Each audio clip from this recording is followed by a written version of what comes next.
as a gesture at foreplay. Show her how to hurt between nails and bone hollow, and never let her forget how to cry again. Let her rot in a world rebecoming, and take her breath in your ear as a promise. A promise that the shrieks of the abattoir are some kind of pleasure she just doesn't get yet. Then, when she's lurid and anxious and broke, snap every spine she's got and bite a hole in her neck just for trying. Thanks.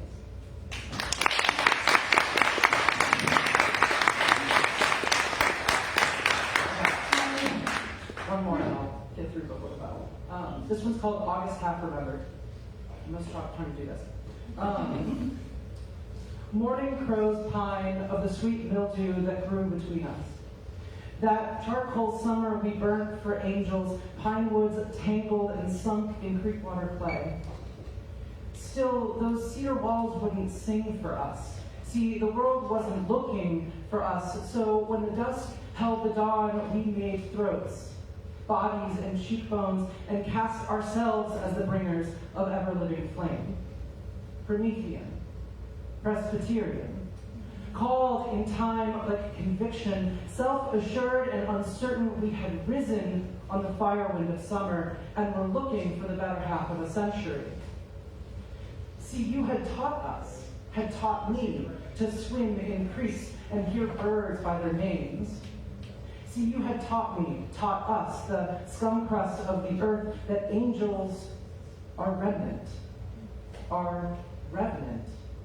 Our will and word and wound set ablaze with a prophetic voice possessed of ever-living, judge and ravisher.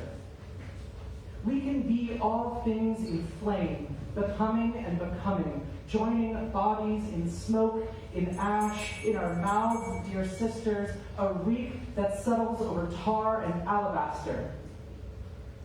I couldn't pray for morning. See, we burnt together that summer, and then we broke. That which was scattered had gathered, and in time scattered again. We were caught in revelation, burning each other dry on tongues and muggy suns to the crack of an August half remembered. But why do I still miss the devils of my life? Why do I still listen for the angels in the remnant? I can't say, but I'll sing for you, for the girls, for now. Thank you.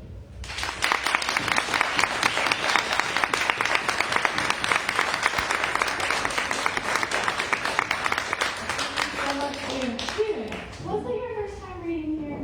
First time reading here, yeah. Yeah, let's give it up again.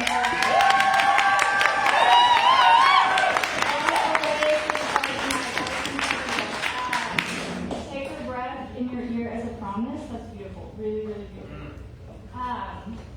Yeah, so we love readers of all types. First, seconds, thirds, veteran readers, new to us readers, new to poetry readers. We love them all.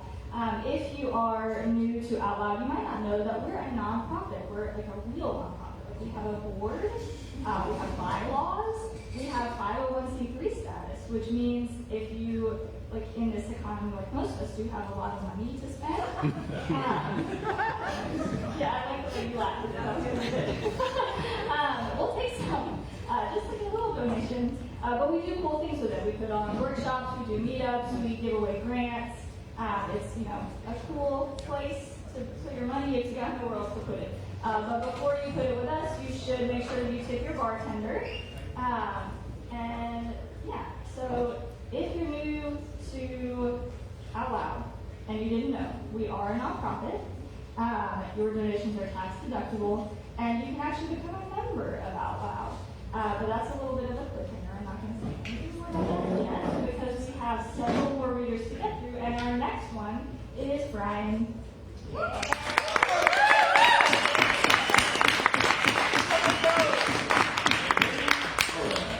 This poem, first off, content warning, there is a good amount of cursing.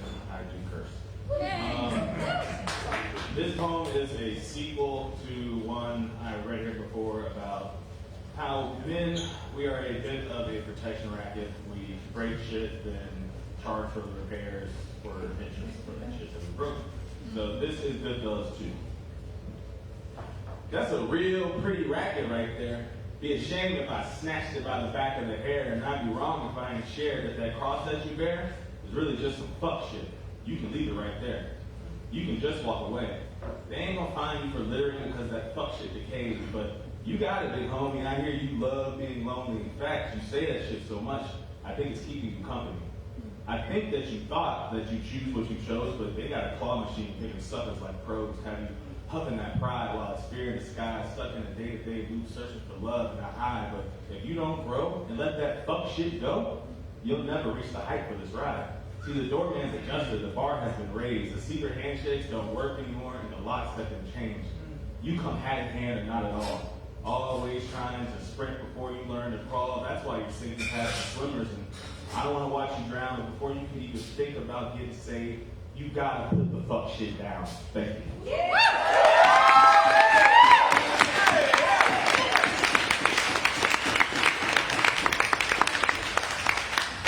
Let's hear it again for Brian.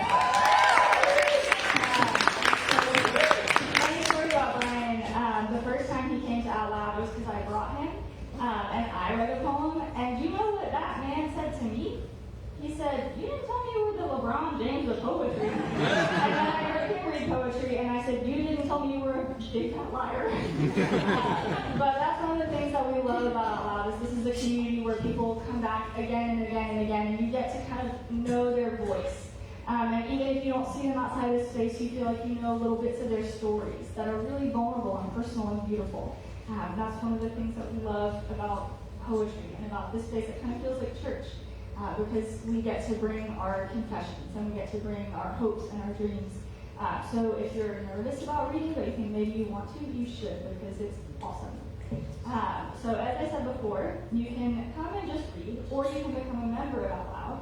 It is $25 simple dollars. This is the simplest dollars. We love a simple dollar. The simplest dollar you'll spend all year, $25. It gets you access to our member Discord. It gets you access to member meetups. It gets you access to a really good member gift. What else do you get? Meetups, Discord, member gift, and the knowledge that your $25 simple dollars went to a really cool 501c3 nonprofit. So if you're interested, you can come up to our merch cart here afterwards, and we will chat to you about becoming a member and what that looks like, and how that can help your craft as a poet. So we're going to move right along to poet number 3, who is Maddie Tate. Let's hear it for Maddie.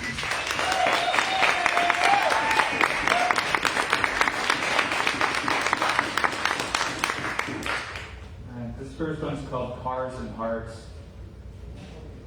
Driving in your blind spots, I wish you'd merge into me. I wish I was a highway taking you where you want to be. I wish that I was closer, a reflection of myself I'd love to be. But you are in your own lane, so far ahead of me, tailing another driver, just as oblivious as you. None of us know we're racing, but what else are cars and hearts to do?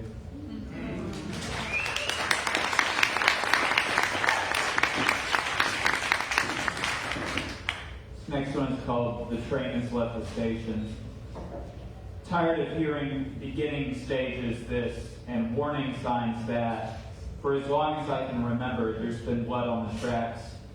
Somebody sound the siren and pack up the parade. The train has left the station and will never regain the promise of yesterday. Sign at the juncture says, abandon all hope ye who enter here. We missed our switch a decade ago and laid tracks for hate and fear. This 5-alarm fire has burned down any trace of home. Here we are venturing into the ugliest unknown.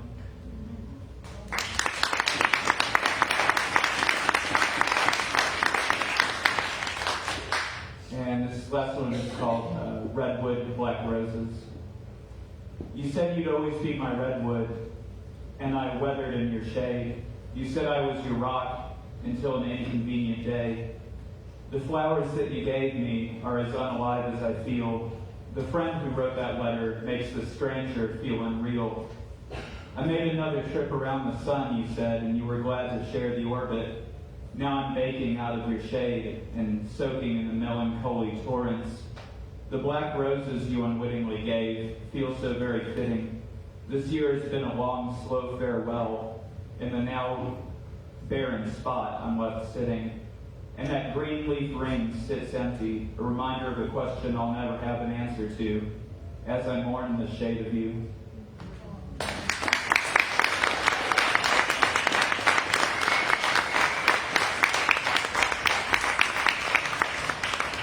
Thank you, Maggie. I love that line. None of us know we're racing, but what else are cars and hearts supposed to do? That's great. Next up, we have another first-time reader. And if you learned anything from June, we learned that that means we're going to be really loud, really supportive. It's scary as fuck to get up here for the first time. But we are nice, we are kind, we are supportive, we love each other, and we're going to give a big, warm, out loud welcome to first-time reader Mike T.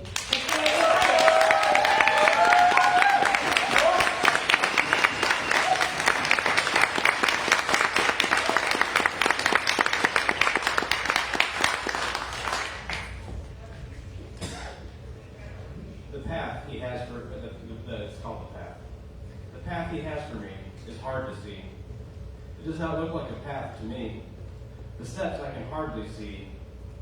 I do not know what this means for me, or yet worse, about me. The path I cannot see seems to be handcrafted just for me, so that I will be only what I can be, go where I need to go, when I need to go, and how I need to go.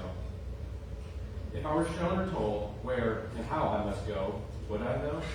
With a resounding no. I will not go. This year looks good enough. So in his wisdom and grace, he nudges and uses all these things to craft my path, and uses it all and walks the path with me, guarding me, protecting me, challenging me, and transforming me. I'm not alone on the path, and I must remember that always.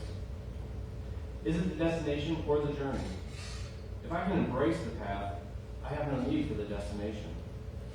So by falling in love with that which I am uncomfortable and is unknown, I get to where I am going, and then the path becomes a destination. All this via the path I cannot see, which I fear will be the death of me. In turn, the path is what will bring redemption and life to me.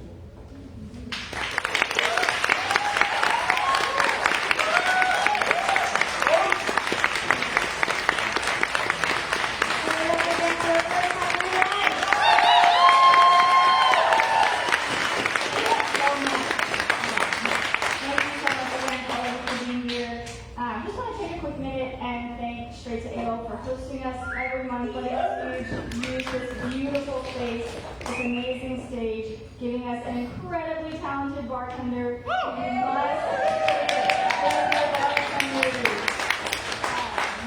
are moving right along, almost halfway through our open mic. It's short tonight because we have a feature. Reader number 5 is Lex Bowden.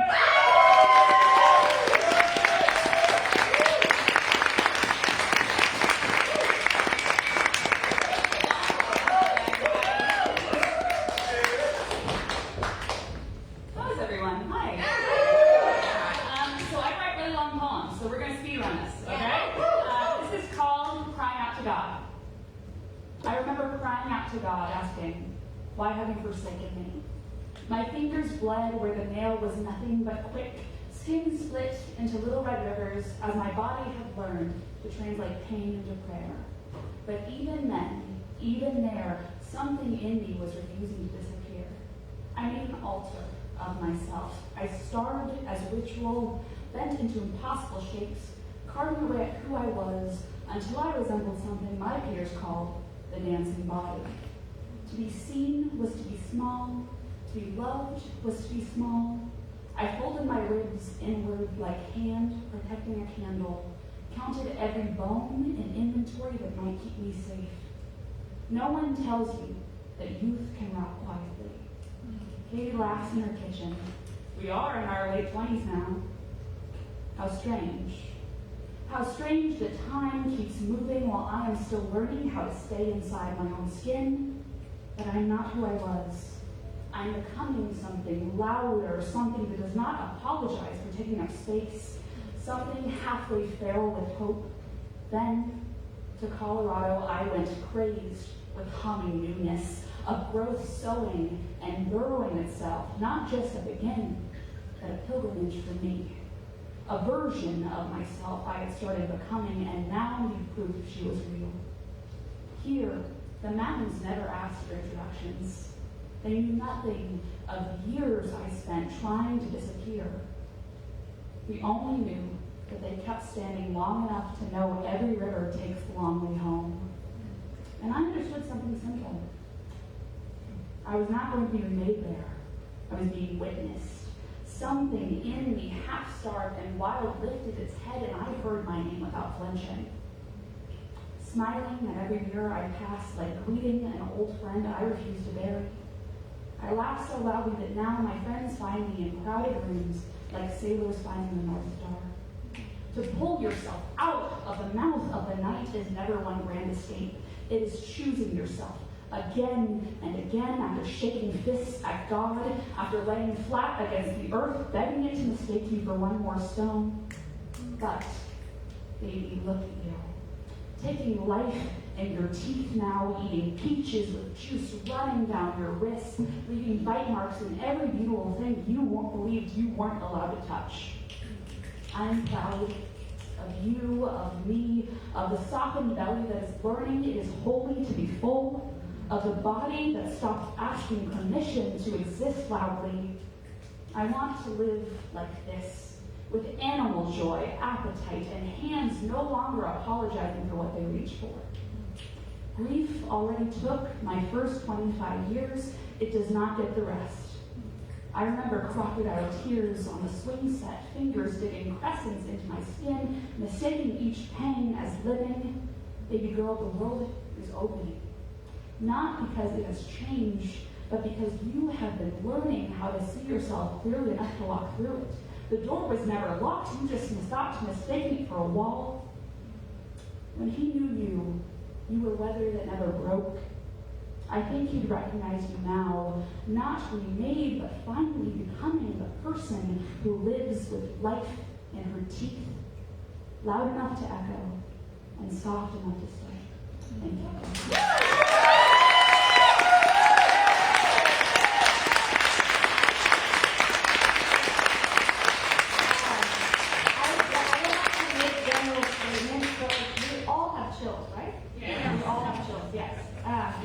Thank you. Incredible. Time keeps moving while I am still learning to stay inside my own skin. Wow. All right, guys, we are halfway done with the open mic portion of the evening. Do y'all remember why it's a shorter open mic? Yeah. Why? A feature? Who are we featuring? Something that's really cool about Out Loud, and by extension Kimberly, because she created Out Loud, and created the things that we do, is that if you come to Out Loud and you come to us and you're like, hey, I published a book, or I created this zine, or I'm working on this project, we'll be like, hey, you can get on stage and promote it. We want to hear about it. We want to help you get the word out. So though Kimberly is very special and beloved, it's not just because she's special and beloved that she gets to do this. You can all do this. So if you have stuff that you're working on or stuff that you need help promoting, let us know. Okay. Our next reader is another first-time reader. Let's give it up for N.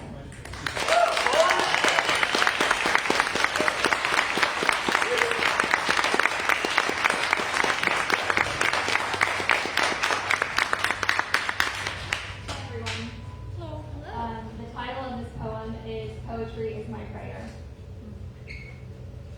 Poetry is my prayer. Lack of grammar is my God. The way I feel when my sentences run on without any punctuation is like divine intervention. And maybe that's too deficient a deity. I can see why many prefer Jesus Christ with Mother Mary, but writing without rules, it gives me some tools to make it through my calamities. Poetry is my prayer. Absence of grammar absolves me. It gives my mind time to clamor for what I've been missing from tired and imperfect humanity.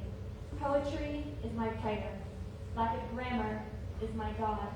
I wish I believed in more, but words are all I've got. That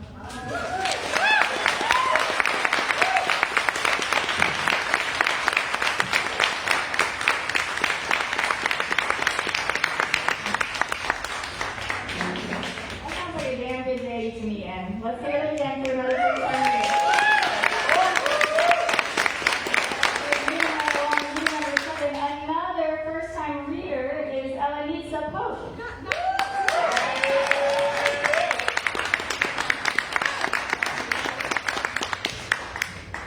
I'm actually a third. I'm sorry.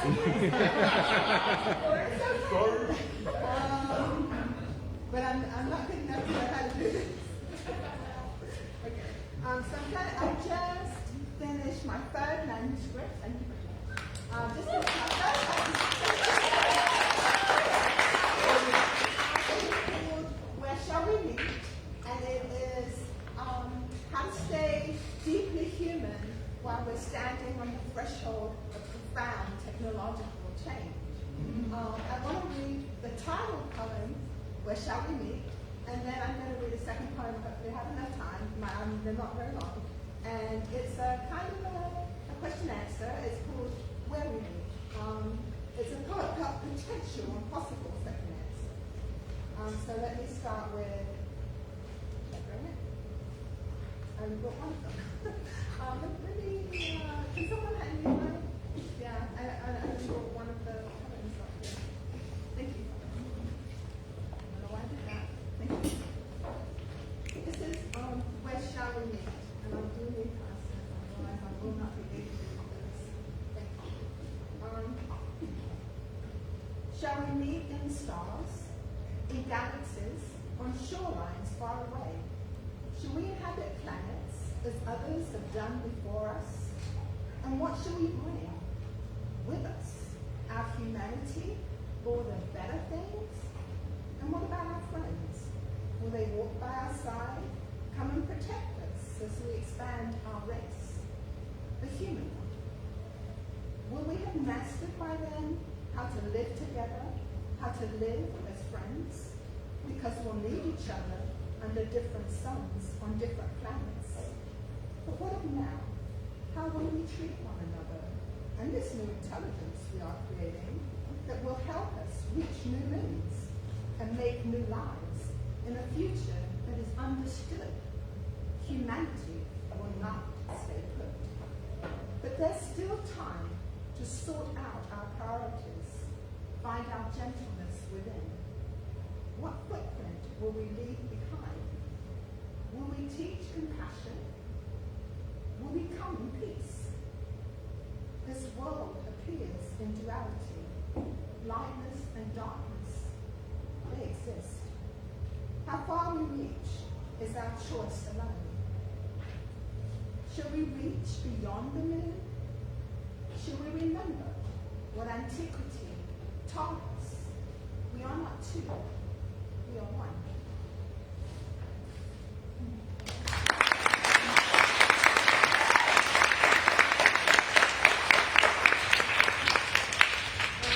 This one is not in that particular book, but it is kind of a companion piece. It's called Where We Meet.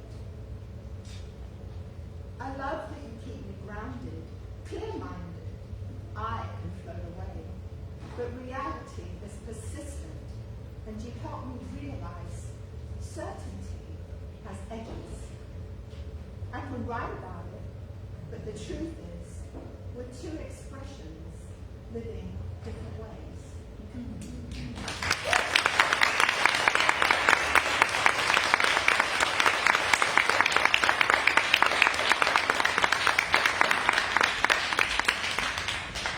Thank you so much, Elenitza. I love a poem about the dualities of existence. And that's also a great reminder, you're allowed to touch the mic if you need to adjust it. I don't like to because I also don't really know how to do it. And I like to look powerful when I'm up here.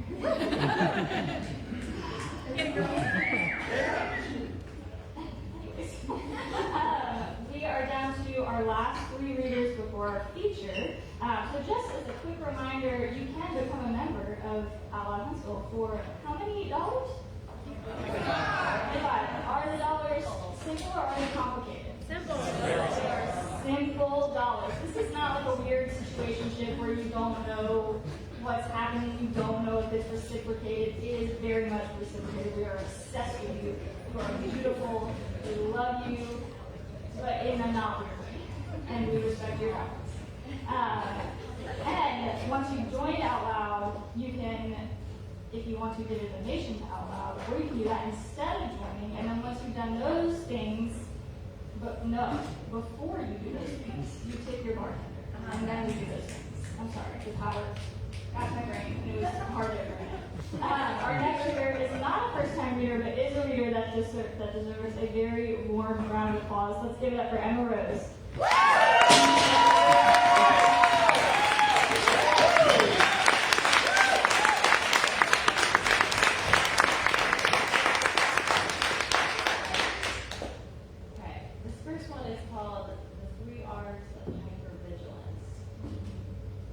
Reaction. Raised arms and hands, scanning faces, shoulders, energy, hearing frequencies, tones, expressions, racing, restless spirit, thoughts. Reach the finish line first. A race or running for my life. Resist, for we are afraid of sinking sand and sin. Children should not learn to protect themselves at a young age. I don't need to elaborate.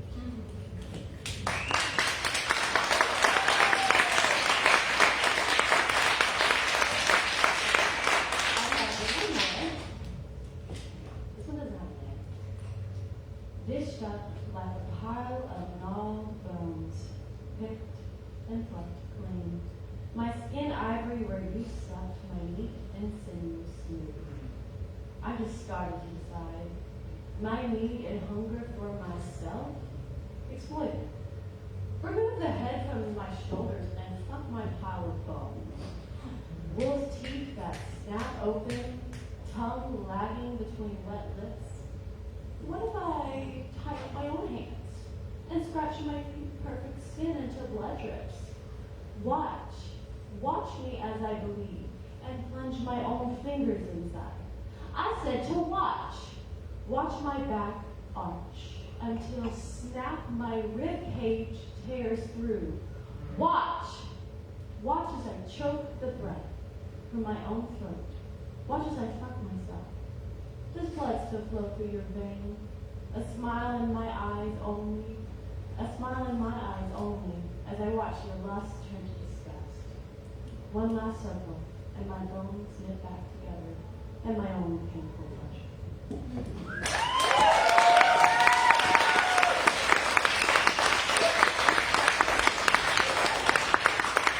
you. Let's hear it again for Emma Rose.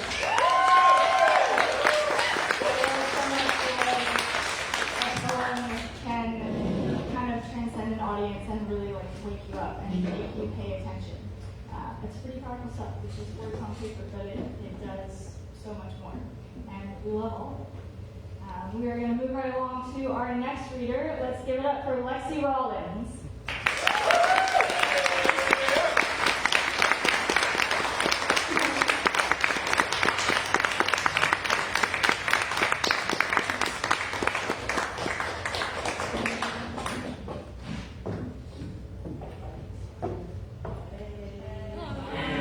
Can everybody hear me? Yes. Trigger warning, the first one is about sexual assault. I also wrote when I was like 15, so it's like not that great.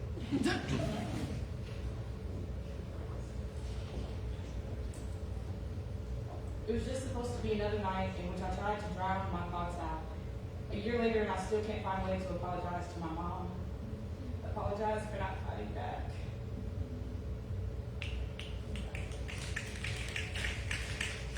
Apologize for giving up.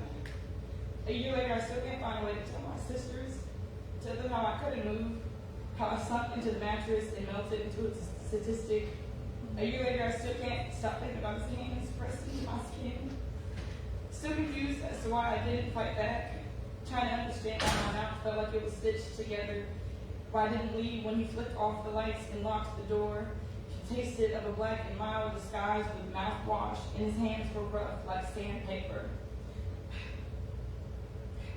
His hands were rough like sandpaper against my skin as he pulled me from the wall to the edge of the bed, and I knew what was about to happen. And I tried to keep my legs crossed, hoping he'd understand that I was not interested in what he had in mind. But instead he grinned and pushed them apart, pulled my pants down and shoved himself inside me. I closed my eyes like a child trying to hide from a monster, but it was far too late for hiding. My monster was on top of me, and I could hear the ringing in my ears, and I could feel the tears streaming from the sides of my eyes. My body was setting off sirens, but I lay lifeless, waiting for everything to stop, waiting on the nightmare to be over. And a year later, I still catch myself believing I'm not actually living, but simply stuck in a false reality. A year later, I still can't seem to wake up.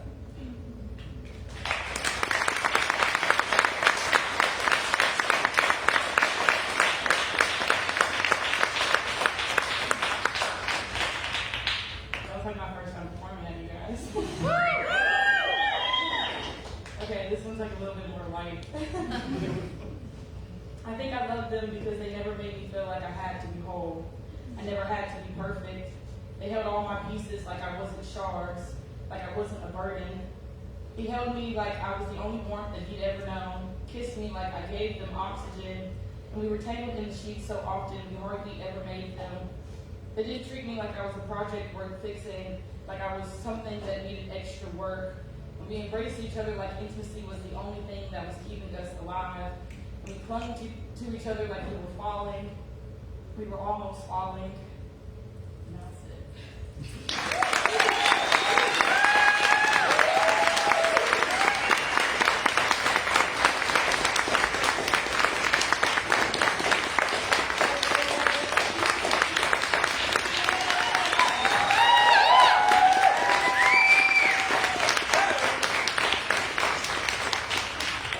It takes a lot of bravery to share something that vulnerable with a room full of people. Thank you. All right, we are almost at the end of the open mic night portion of the evening. We have one more reader left. Before we bring that reader up, I just want to quickly again say thank you so much to Straight to Ale for hosting us. Please remember to tip your bartender. Again, we are Outlaw Huntsville. We are a 501c3 in the Huntsville area, serving North and Central Alabama with spoken word through activism through spoken word. You can become a member for $25 a year. You can join our Discord. You can come to member meetups. You can get our newsletters. You can come to workshops. You can get a cool bandana. We put out anthologies every year. We do a lot of really cool stuff, and we are really, really, really happy that you're here. And now we have one last open mic reader for you. Let's give it up for Michelle.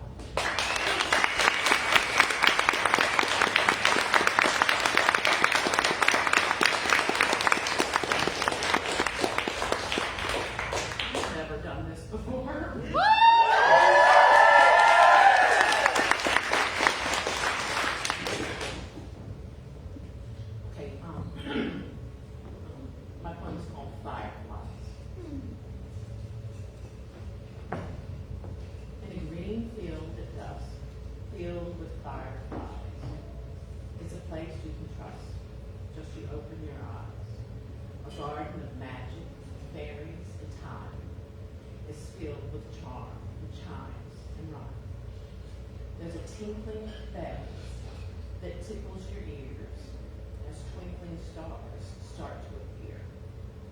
And in this green field, on a late summer's day, is where you will find the pixies at play. They dance with fireflies and laugh with breeze and grant wishes to children and bumblebees. And near this green field is a sparkling blue stream illuminated by early moon beams.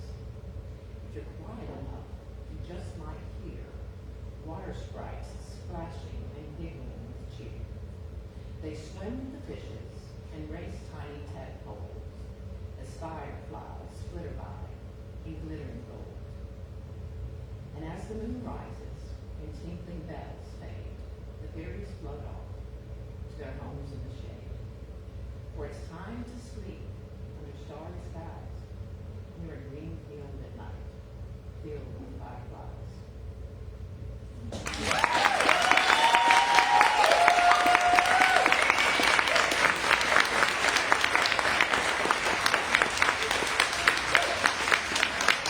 So you may have never done it before, but you should definitely do it again. Let's give it up.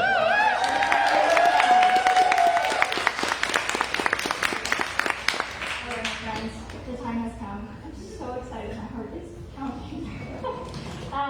When I met Kimberly, I just was amazed at what this woman is capable of. She is an incredible poet, an incredible activist, an incredible artist, an incredible friend, an incredible mentor, an incredible leader. And she shares so much of what she does with our community in such a profoundly meaningful way.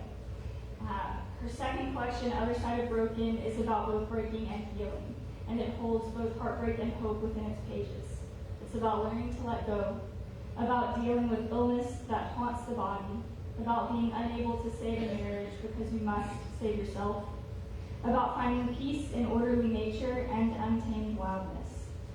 It's more than just accepting the life you've been given. It's about learning to love that life, to live fully, and embrace even the less than beautiful things. This collection is a testament to survival and love, and that on the other side of broken, something wonderful blooms. Kimberly's going to be sharing from this beautiful collection with us tonight.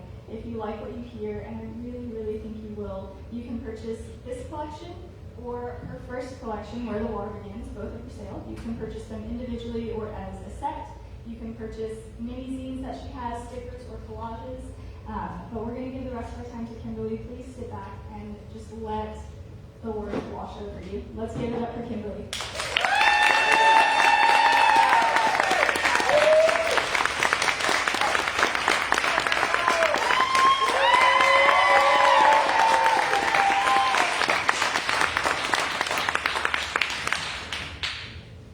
Every plant is still damp from last night's rain. Even just after sunrise, the humidity is pulling. A hornet teeters on the edge of a glass in the windowsill, growing green onions, sips deeply. The neighbor's rooster crows with delight over a new day before the heat stifles him into silence. The dog naps on the upended chair cushions, running in her sleep, leaving small smudges from paws covered in red clay. If you are to love me, know this.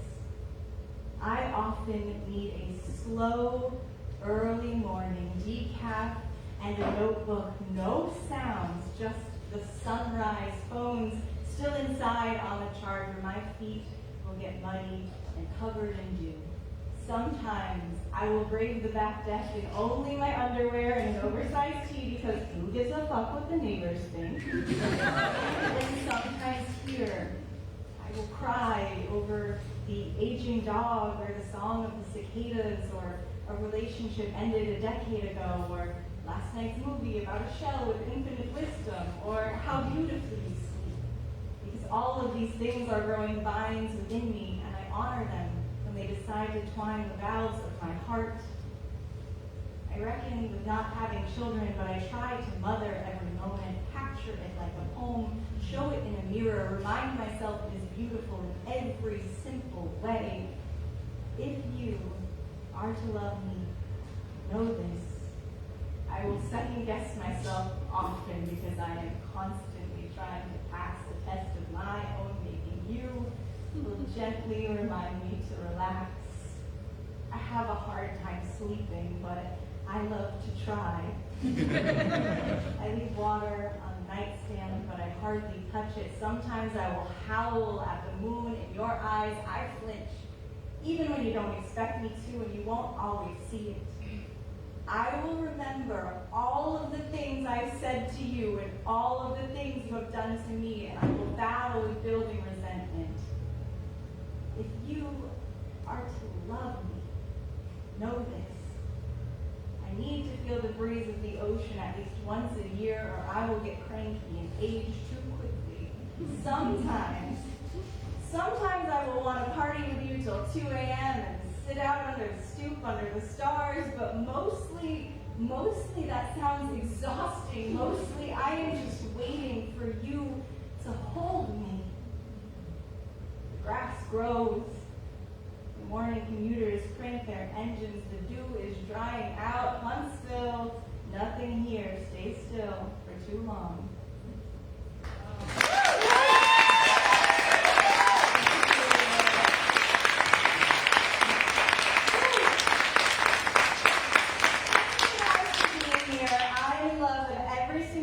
And I hope, as that poem noted, that you will all be in love with me after this. I'm at time.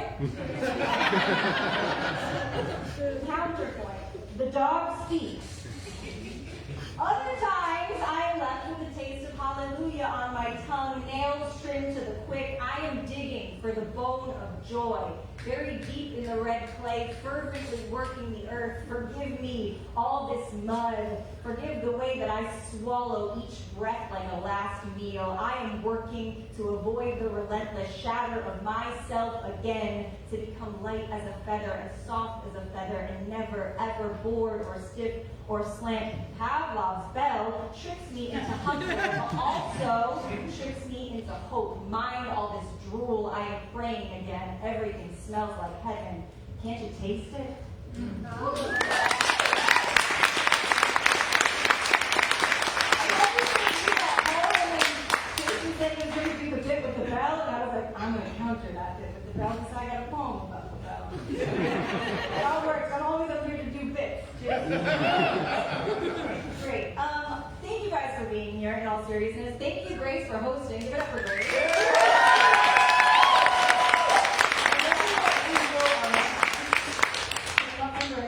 Just for this special event, and I greatly appreciate that, and for you making me a little weepy right before I got up on here. That's always a fun experience. But yes, we're here to celebrate the release of my second book with Riot in Your Throat Press, called Other Side of Broken. I'm very, very proud of this collection, and I hope you guys enjoy it if you do get it. It's a really big journey for me putting this book together. What I found so interesting about this book is it's very different than my first book. Where the Water Begins was my thesis in my MFA program. I was writing all of those poems all at once. They were all written within the same vein. They all made sense and spoke to each other. And it was easy to just say, this is a book. This makes sense. This book has poems from 5 years ago, from last year, from 12 years ago, all in conversation with each other. And it was such a journey to try to pull these poems together into a way that was like cohesive and have my, decade-old voice still work against my current voice, and how do these things complement each other? How can I revise them so they make more sense together? It was a really heavy editing process because, Grace read the back of the book. There's obviously a lot going on in here. This could be a very, a wallowy kind of book. It could get kind of stuck. So it was a really fun process to kind of edit it and figure out how to get to where I wanted it to be, which is to say that there is an other side of these things that we are going through. I'm gonna get more into just like kind of reading the poems with less banter in between, because that's not really my dog. I'm great at it when I'm hosting. I get really self-conscious about it in between the poems. But this could very easily, if you're just, I think I got self-conscious about this feature given like the state of the world, right? Where it's like, with everything that we're all dealing with, like, who wants to hear sad girl breakup poetry? Okay. But also, that's not exactly what this book is about, right? This book is about the fact that no matter what we do, the bad shit is always gonna happen. The breakups are going to happen, the horrors will persist, but so do we. And so does love, and so does sympathy, and so does community. And that's what this is about to me. It's about getting to the other side and realizing you had it all along, because you had the people in your corner, and you had the respect of your community and the support that you needed, and the friend who will run with you when you want to cry and recite poetry while you're running, and he's just trying to keep up with you while running, and you have, someone who you ended a relationship with, but still treat each other with nothing but love and respect, and continue to grow with and celebrate each other, and you have new people in your life in your corner. These are the things that we should be looking at, especially now, right? Like, we've got each other. We get through it together. That's what I want you to take from this. Soapbox over.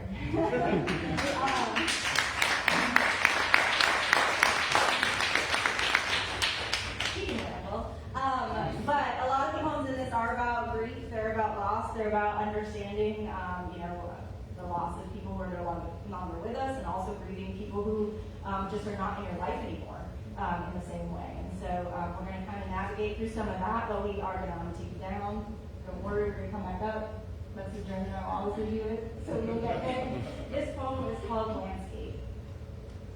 The young conifer's ego exceeds its age, sapling limbs spilling upward into the sky. I sit on the forest floor, stare up at the needles as they float across wisps of serious clouds with each breeze exhaling from the west.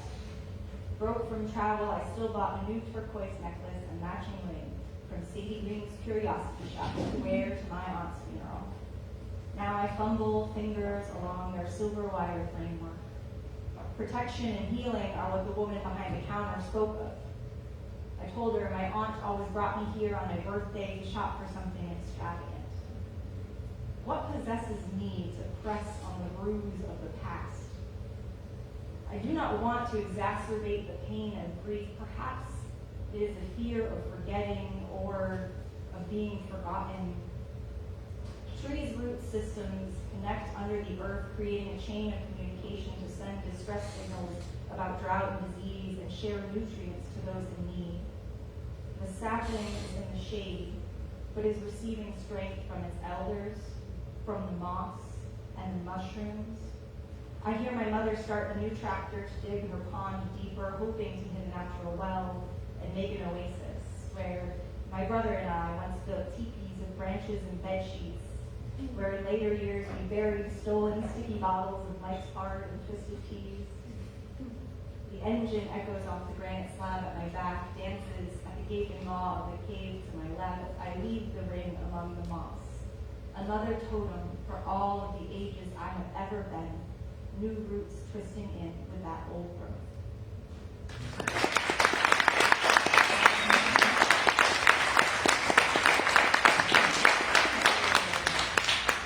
I think another thing to kind of talk about in this is that, a lot of these newer poems in particular came from what we all do to survive things, which is you go to therapy, you name the things that you can see and that you can touch, and you gratitude journal, and you write down things that make you feel okay when the world is crazy. The thing that I love most about poetry is that it is an accessible art form. We all have it in us, even if you are in this room and you're like, I'm not a writer, I can never get up on that stage. Yes, you can, and yes, you do have it in you. This is an art that is for everyone. Most of what happens when you're writing poetry is done in the living and the doing and the experiencing. So you're already 90% there by just getting out there into the world. You start writing it down. So a lot of recurring themes are going to happen here, imagery or things that keep coming back, because that kept coming back to me as the things that you were grateful for, or what you hold on to when things get hard. This poem is called Decaf, which you've already heard me say decaf coffee. It's going to be like a scavenger hunt to see how many times you can find me saying the repeating themes throughout. Decaf. The coffee left on the bedside table is cold by the time I get to it. The fan breeze taking the heat from the cup, from my bones. Steam rises and is ushered away as autumn leaves brown, gathering forgotten on the back porch steps.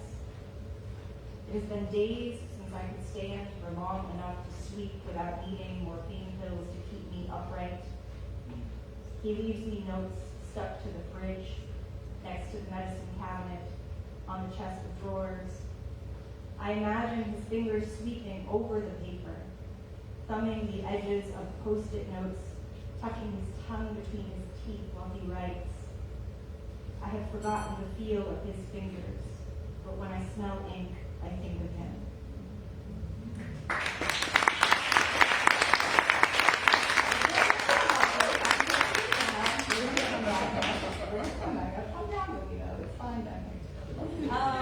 Before I keep going, isn't this a beautiful cover? Stellar cover. If you know, Steph of Delta Dogwood Studio K, Studio 2024 of Low Mill Arts and Entertainment. She's an amazing artist. She's right in the back of her. She needs to be able to get her piece back.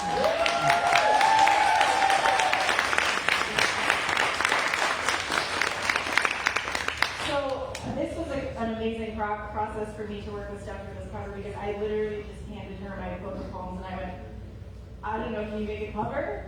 Does this make you think of anything? Do you want to make something? And then I'll pay you money and then it'll be the cover.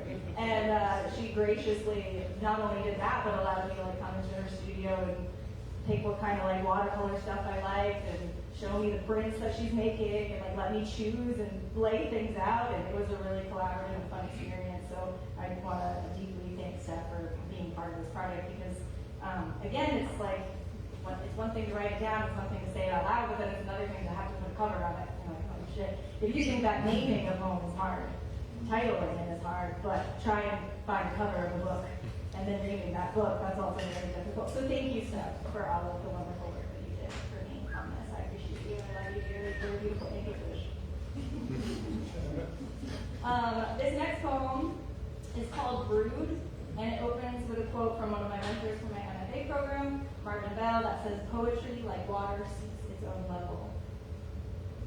We use a water level to set posts for the deck in February.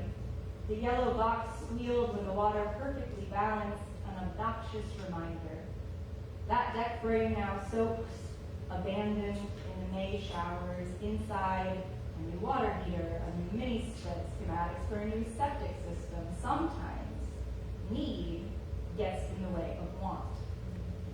Mother's Day weekend, I child's pose in the yard, a backstretch turned prayer. Brood 13 cicadas sing shrill songs, a cry for life.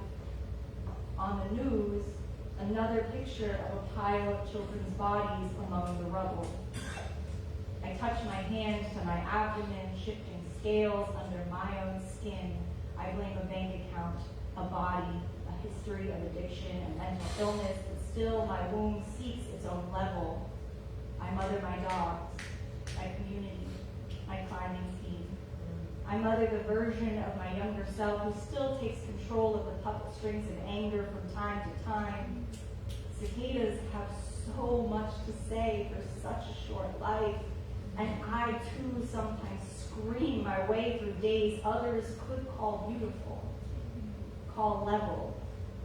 My eyes too turn red with the newness of sight. I too am shedding a second skin, an armor of my own design.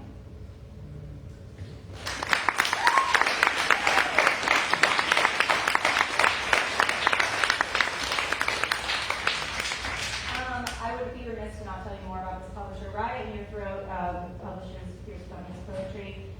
They published my first book. They published this book. Riot in Your Throat is an amazing press, and please check them out if you can. They just put out their 22nd book. And this press just popped up after post-COVID world by a wonderful woman named Courtney who was wanting to give back to the literary scene and elevate voices in our community that maybe weren't getting the visibility that they could otherwise get from larger publishers. So I am greatly indebted to Courtney and all that she's done for our community. So I want to shout her out. You can find her at riotinyourthroat.com, Riot in Your Throat at all social medias. She's a wonderful woman. I am part of an amazing press. My cohort is phenomenal, and I suggest you check it out. And all of their other books, as Grace mentioned in this wonderful economy are just overflowing with cash to spend. Support small presses, support local artists. It means a lot to everyone involved in those things.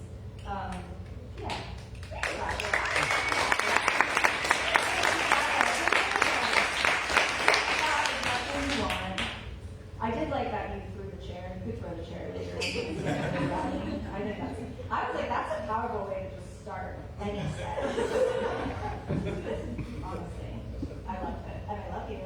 for being there. This poem is called The Wavy Weather. When it rains, the dog claws the bathroom tile, searching for a more significant shelter. We call to him, spin a record. Dylan drowns out the thunder. The dog sniffs the grout regardless, whimpering, drool hanging from fleshy, downturned jowls, teeth chattering.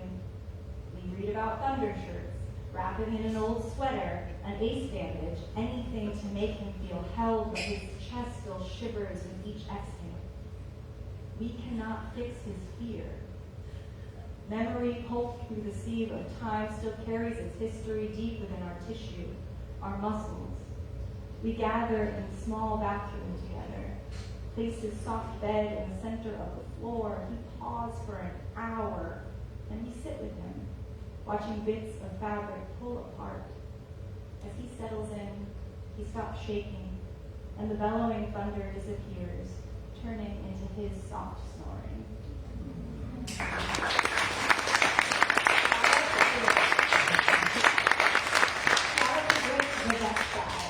Very afraid of storms.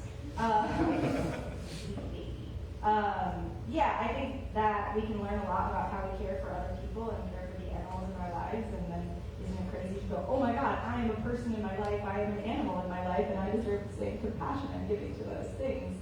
And I can help myself weather through these storms, and that's a wonderful thing. Before I kind of go on, I want to turn to what Grace also so graciously mentioned, is that I brought a bunch of stuff. It's not just this book. There's the other book. I made some mini zines. I made stickers out of the cover of Steph's wonderful artwork. And I made a bazillion collages.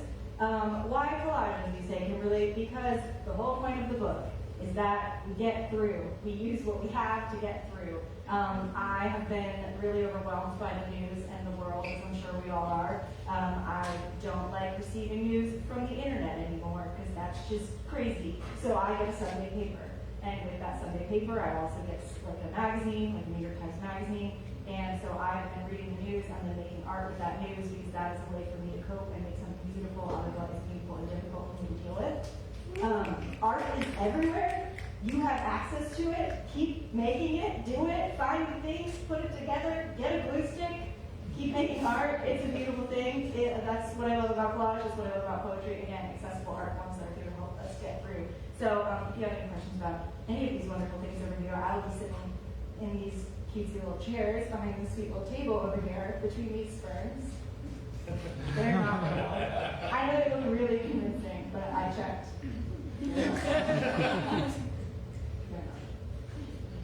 Particulates.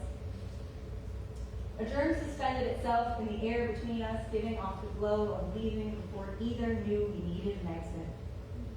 The fever engulfing us grew, but not in that once newlywed heat way, all sweat and gasp and blush. No, now our marriage has bubbled to blister. What does a love language mean when we have already stopped speaking? Does our zodiac sign tell us how to apologize? How to dismantle the bricks we built up between our bodies? The rain is getting inside again. We cover everything in plastic, the furniture, my books, his guitar, but we forget to shelter ourselves. I wish I knew how to be his umbrella, his coat, a thick towel scarf around his neck to trap enough warmth to survive this winter.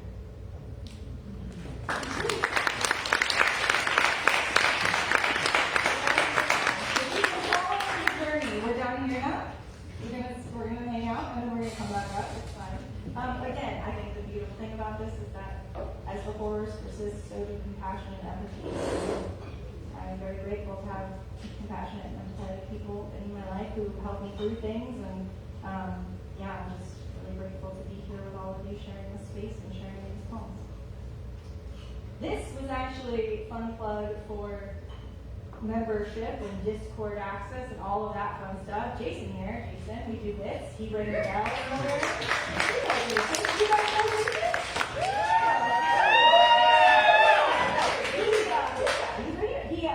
He leads a 30-30 poetry writing prompt process that we do for April. where every day you write a poem and he prompts us every day. We all dump that stuff into the Discord and we just write and compliment each other and help each other grow. And this poem came from that. And I'm just stoked that this community, despite it being, my God, 12 years of me being up here and doing the thing, continues to give back in new and interesting ways, and I can still get a lot from it. I know you guys can still get a lot from it. I'm glad Grace plugged that other people can feature too. This wasn't a long con of just, I'm going to put a shelter to work so that I can get up there in front of everybody and make it all about me. Hi. Deal with it, I have the microphone. You're mine now, babies. But this community is amazing, and there's always wonderful stuff going on, and we're always inspiring each other. So if you're interested in membership, come talk to Elle or Borka. They will be down here by the merch cart right here after the show, and I will be eerily behind them, looking over Elle's shoulder. You're my favorite shadow. Yeah, it's an honor to be behind you, just watching you do your thing at the merch. This is called Signing the Papers. Spouse one, last name prior to first marriage. I have always been my mother's daughter.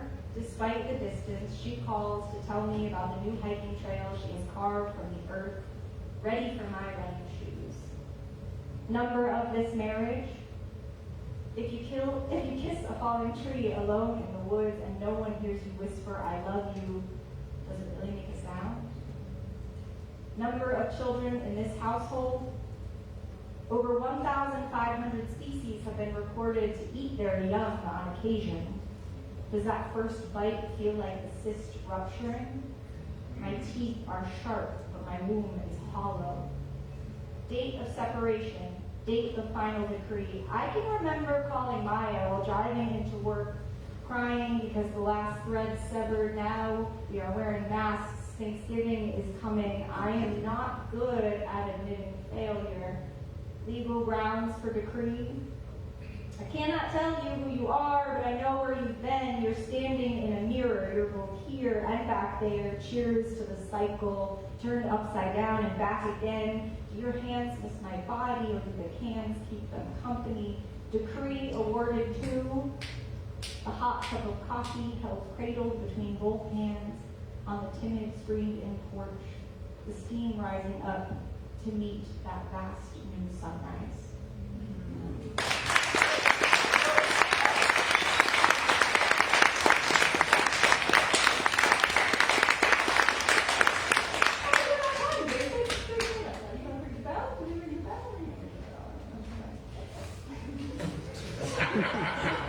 You'll let me know when we're done. You guys will let me know too. The vibe will shift. We'll write it out together. New Age archaeology. The boat-tailed grackle crackles a caw across the shimmering silver pond. I clear my throat on the back deck, the first noise I've made aloud this afternoon, calling back to the birds across the wind. Today I existed in the digital only. Keyboard clacking and emails whooshed up to clients and coworkers, bouncing between accounts and reports and spreadsheets and analytics. Now there is no screen. I take my fingers and I massage my temples, remind myself I am more than a box, a name in the bottom right corner. I pace the new grass in the backyard and unearth charms with my toes left behind from past residents. Bottle caps, 6 shells, 2 tent stakes. The summer heat has baked the red clay bone dry, the dirt hollowed. 4 pennies, 12 pull tabs, bent and rusted nails of various sizes. I want to leave less behind, build a legacy out of absence instead of excess. But I cog my way through most days, clock in and cash out. The birds watch as I bend down to dig up a chipped aqua tile and add it to the pile. I say names out loud, warm up my voice, remind myself of what else has been lost to this dirt, crumpled candy wrapper, toy police car, spent bullet.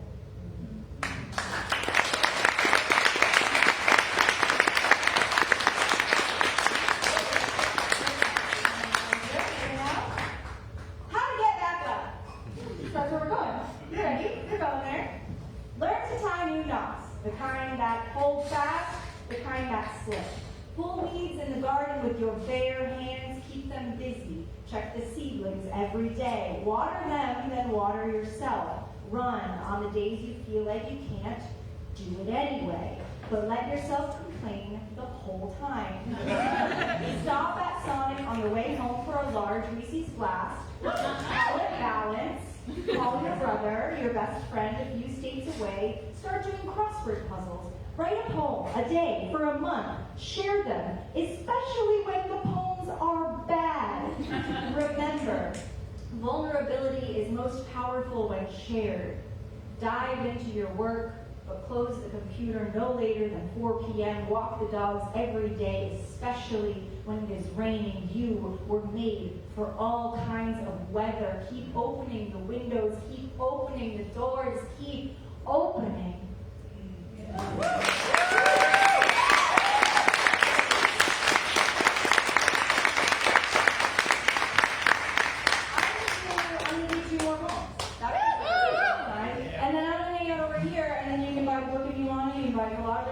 Talk to me and hug me, say hi. I take Cash App and Venmo. I have my little QR codes here if you want to do those things. But if you need to do cash or card, Elle will be wonderful and help you with that. So again, I will be here, Elle will be here. I will be mirroring what Elle is doing. We will be playing Shadow with each other. It's going to be really good. 17 simple dollars for this book. If you want to buy both books, it's both of them for 30. And she'll sign that. I will sign it. I have a pen. I brought it out of a pen because I was nervous about running out of ink. Because if you're like me, you have anxiety, you catastrophize. This is a term that my therapist taught me. Shout out Heather. Is she on the live stream? Maybe Goose is there. Jason's mom also, who I know is on the live stream. Moonflower. Take off your heavy coat. Dress yourself in bits of lace. Ignore the clock. The beeping of the trash truck in the street. The scratch of the squirrel dining on acorns in the ceiling. Focus on your breath. The way you release the weight of each day from your heavy breast with each exhale. When you imagine who you are becoming. I hope you paint yourself true. Tender, lonesome, vibrant, a container of blood and milk and sweat, swirling in sinew, hardening into enchanted minerals. Spill yourself onto the bedspread, a canvas, an O'Keeffe creation, a gentle body blooming, a moonflower most alive at night. Forgive yourself for not sleeping. Be still. Honor the space you inhabit, the imprint you leave, the heat that lingers after you ease yourself into a new day. Your bamboo robe with the loose threads slouches down your shoulders as you watch the sunrise while drinking a cup of coffee on the front stoop, a cigarette in your hand, a moonflower wilting is still beautiful.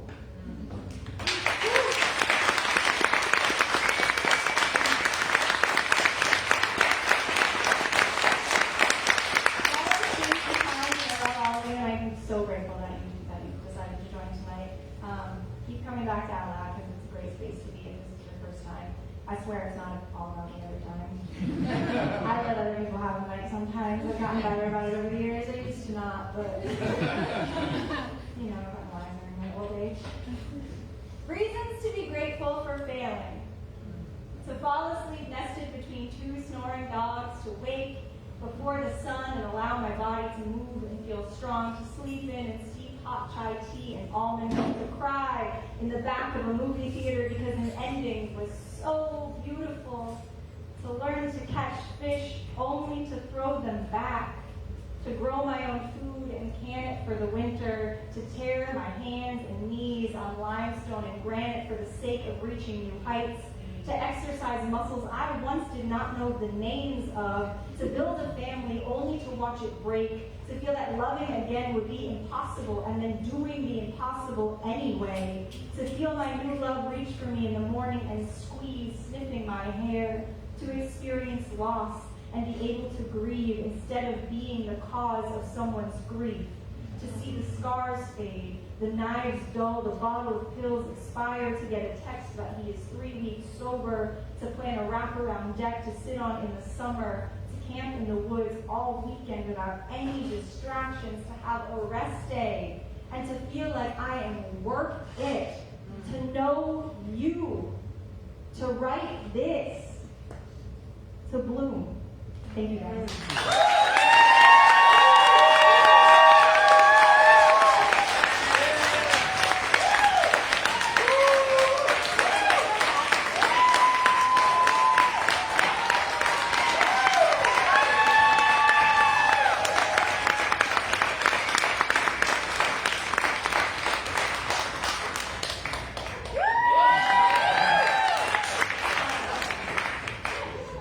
I said I did a little one. You had one. The people love you. My beautiful friends, that brings us to the end-ish of our evening. There will be no more reading, but as Kimberly said, you can come visit Elle and Orca at the merch cart. You can make a donation. You can learn about membership. You can purchase anthologies and collections and notebooks. You can visit the incomparable Kimberly Casey and buy her books, her collages, her artwork. You can tip your bartender again and again and again. You can hang out with your friends until they make us leave. We are Out Loud Huntsville. We bring activism to the community through spoken word, and we are here the third Sunday of every month at 6:30 p.m. You can find us on Instagram at OutLoudHSV. We love you. Thank you so much for being here. Have a beautiful night.